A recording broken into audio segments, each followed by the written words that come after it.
Welcome to Comply on the Fly with M3 and Karen B, your trusted resource for quick, reliable insights into employee benefits compliance. Each episode delivers clear answers to common compliance questions. Whether you're tuning in for the first time or you're a seasoned listener, we're here every other week to make navigating compliance a little easier. Please note this podcast and the contents herein do not constitute legal advice. In all cases, employers should consult with their own legal counsel. Let's dive in. Hello, everyone. I'm Karen B. And the Comply on the Fly topic for today is HSAs, house savings accounts, specifically employer contributions to HSAs. First, it is important to understand that in order for an employee to receive an employer HSA contribution, the employee must be eligible to contribute to their HSA.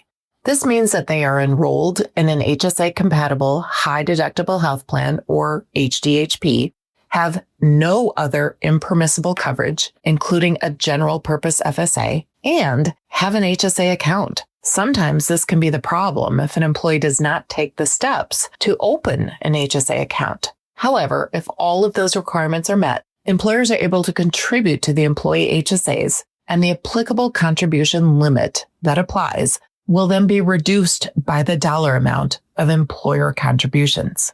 The employer HSA contributions are treated as employer-provided coverage for medical expenses and are excludable from the employee's gross income. These contributions are also not subject to FICA, FUTA, or RRTA taxes.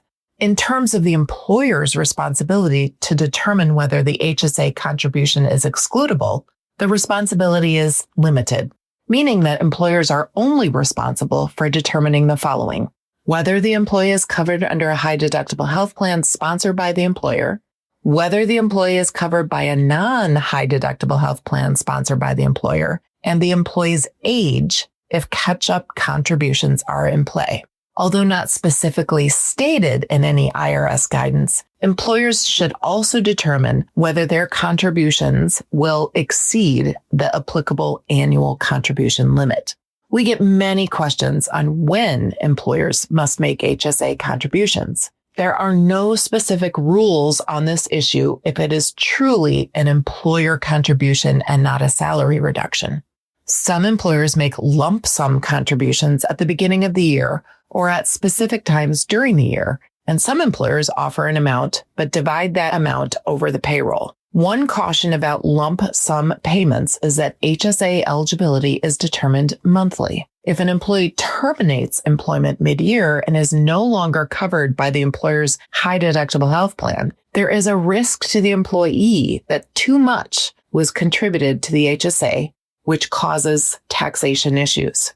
Another question that comes up quite often is whether an employer can contribute to the HSA of an employee who has an individual high-deductible health plan policy or is covered by a spouse's HDHP.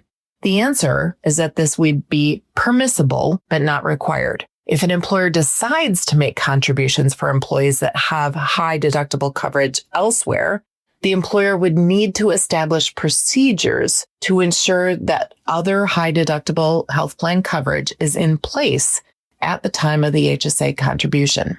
However, remember, this is not required. And that is your Comply on the Fly topic for today. Thanks for tuning in. For more employee benefits compliance insights from Karen B and her team, please visit m3ins.com.